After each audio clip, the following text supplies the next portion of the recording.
Alors, je vais vous les lire. C'est dans Éphésiens 3, 17, 19. Que le Christ habite votre cœur par la foi, enraciné et solidement fondé dans l'amour.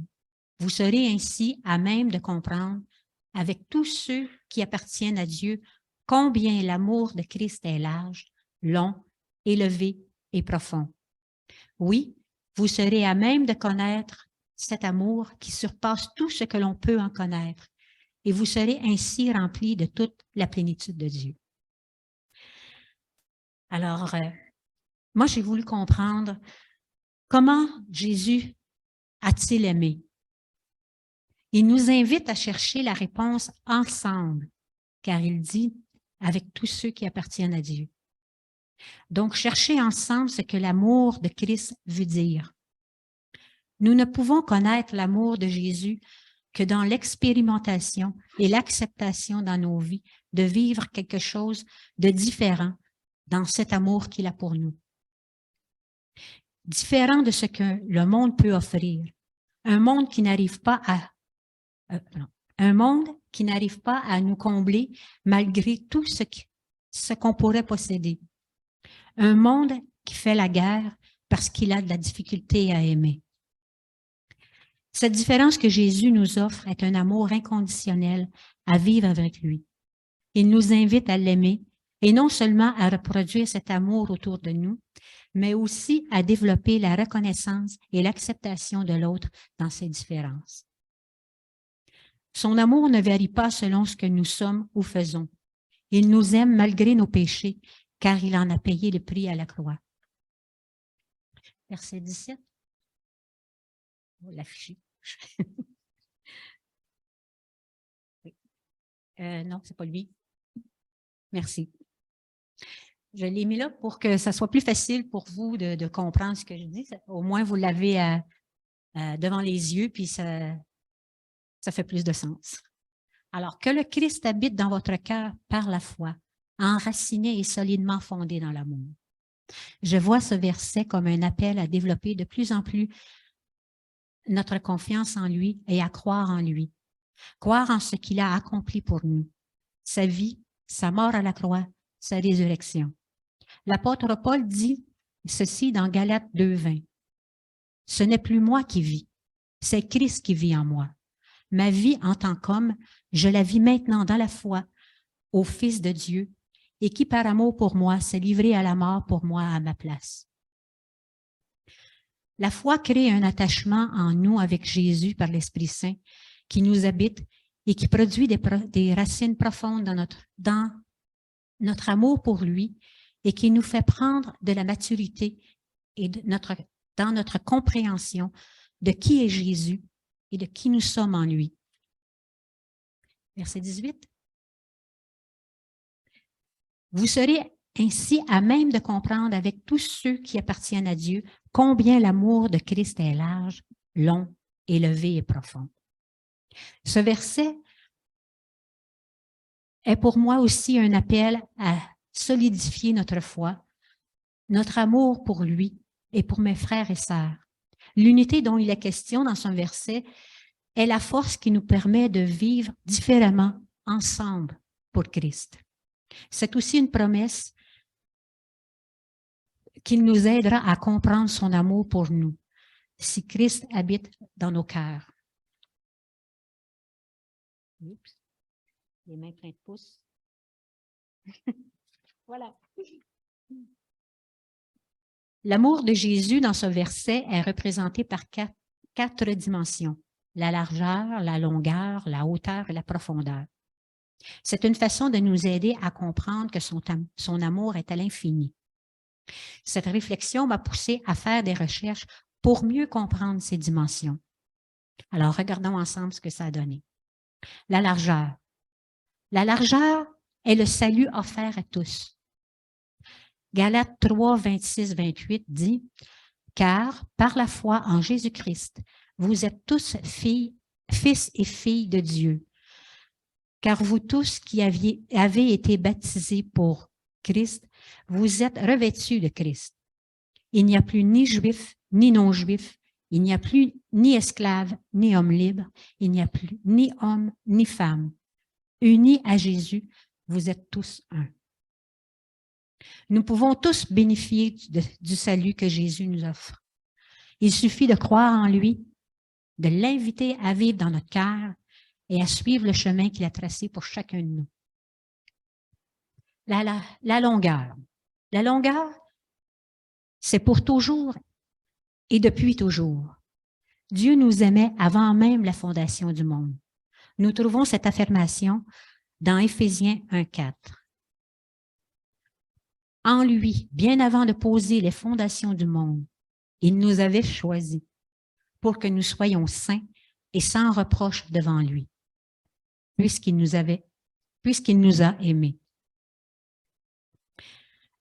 La hauteur de l'amour de Dieu est la grâce par laquelle on est sauvé par notre foi. Toutefois, il nous laisse libres de choisir ce salut qu'il nous offre pour nous sauver d'une mort certaine. Éphésiens 2, 4, 5 dit « Mais Dieu est riche en bonté. Aussi, à cause du grand amour dont il nous a aimés, alors que nous étions morts à cause de nos fautes, il nous a fait revivre les uns les autres avec Christ. C'est par la grâce que vous êtes sauvés. » Oui, on était condamnés. Dieu aurait pu, d'un claquement de doigts, nous transformer ou nous détruire. Mais ce n'est pas cela qu'il désirait. Dieu nous aimait et désirait une relation avec nous. Il nous a fait la grâce de vivre cette relation avec lui par Jésus. La profondeur. La profondeur est le pardon de nos péchés.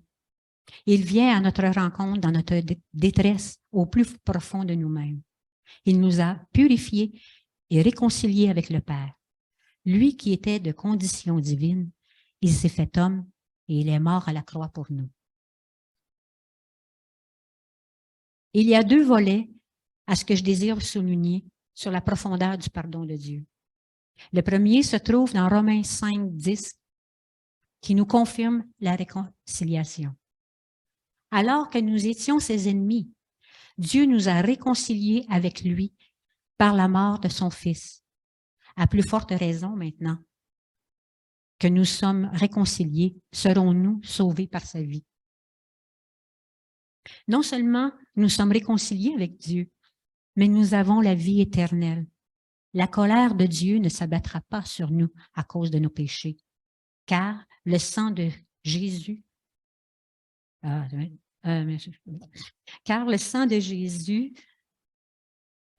excusez, je recommence, je ne sais pas lire.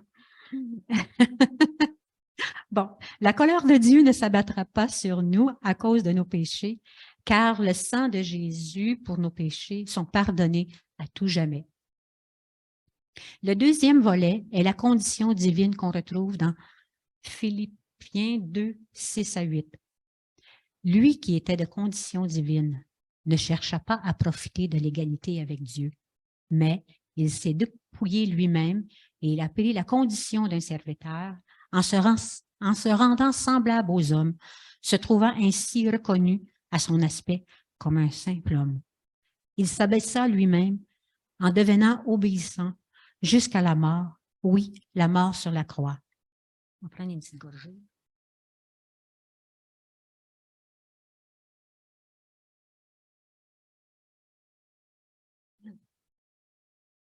Bon. Lui, le Fils de Dieu, s'est humilié à prendre un corps humain et à subir la mort intensément douloureuse à la croix. Quel amour profond que celui de Jésus pour nous. Jésus a vécu les joies, les peines, la tentation, comme vous et moi. Le fait que Jésus comprend parfaitement ce que je vis, non parce qu'il est Dieu, mais aussi pour avoir vécu ces choses. Cet aspect humain et divin le rend plus accessible pour moi. Il me rejoint dans mon intimité, au plus profond de moi-même. De comprendre cela m'aide à me confier en lui. J'ai terminé les explications des 4 dimensions de l'amour de Jésus pour nous.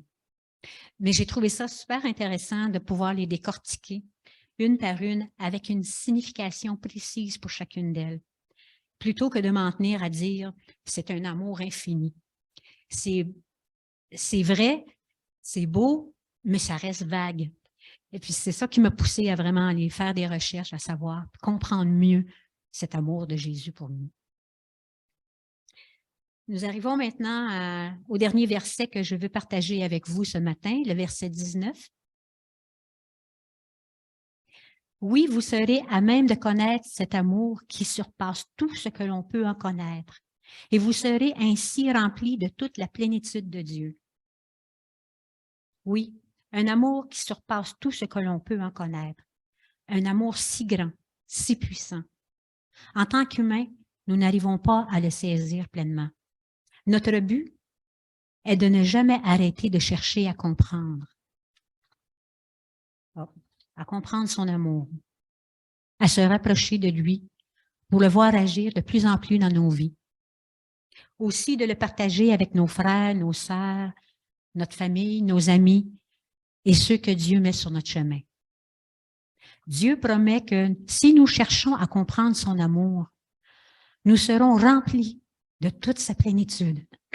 Excusez. Sa plénitude est l'amour de Jésus en nous par l'Esprit Saint, qui nous aide à grandir en maturité.